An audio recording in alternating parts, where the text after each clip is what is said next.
ভরা গঙ্গায় স্নান করতে গিয়ে তলিয়ে গেল ১৫ বছর বয়সী এক কিশোর। শনিবার দুপুরে ঘটনায় রীতিমতো চাঞ্চল্যের সৃষ্টি হয়েছে মুর্শিদাবাদের শামশেরগঞ্জ থানার লোহরপুর গঙ্গাঘাটে। তলিয়ে যাওয়া ওই কিশোরের নাম এজাজ শেখ। তার বাড়ি শামশেরগঞ্জের সাহেবনগর গ্রামে। ওই কিশোরের গঙ্গায় তলিয়ে যাওয়ার পরেই কার্যত গঙ্গার ধারে ভিড় জমিয়েছেন মানুষ। ঘটনাস্থলে পৌঁছেছে শামশেরগঞ্জ থানার পুলিশ। খবর দেওয়া হয়েছে ডুবুরি টিমকে। ভরা গঙ্গায় কিশোরের তলিয়ে যাওয়ার ঘটনায় কান্নায় ভেঙে পড়েছেন পরিবারের সদস্যরা। এদিকে গঙ্গার জলস্তর বাড়ার সময়েই এভাবে গঙ্গায় স্নান করতে গিয়ে ডুবে যাওয়ার ঘটনায় উদ্বেগ ছড়াচ্ছে এলাকা জুড়ে। স্কুলে যেত না। আপনার ছেলে? হ্যাঁ। বয়স কত? 16 বছর। নাম কি ছেলের? মিরাজ। ইজাজ? মিরাজ। ও বাবা বললো ইজাজ, ইজাজ বললো মিরাজ।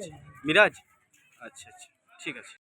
একটা আমার গ্রামেরই বাচ্চা ছেলে, 14-15 বছর বয়স। সে স্নান করতে এসে তলিয়ে যায়। নদীর যা গভীরতা, আমরা এর আগে স্নান করেছি, তাতে এই গভীরতা ছিল না।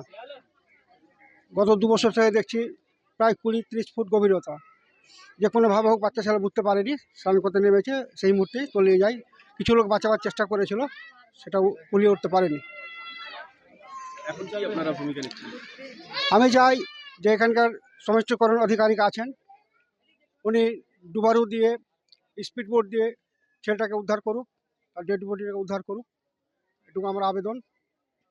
তাছাড়া গরিব মানুষ, তার বাবা একটা ভ্যানে করে ফল বিক্রি করতো, তার সঙ্গী হিসাবেও থাকতো, সহযোগিতা করতো বাচ্চাটা। এমনি প্রাইমারিতে পড়তো, এই মুহূর্তে পড়তো কিনা আমার সঠিক জানা নেই। তো বাবাকে সহযোগিতা করতো বাবুর সাথে। প্রায় 9খানা-10খানা তার ফ্যামিলিতে বাচ্চা রয়েছে, সে এখন নিরুপায়। আমি চাই সরকারের কাছে, প্রশাসনের কাছে, প্রশাসকের কাছে কিছু তার ফ্যামিলিকে সহযোগিতা করার জন্য।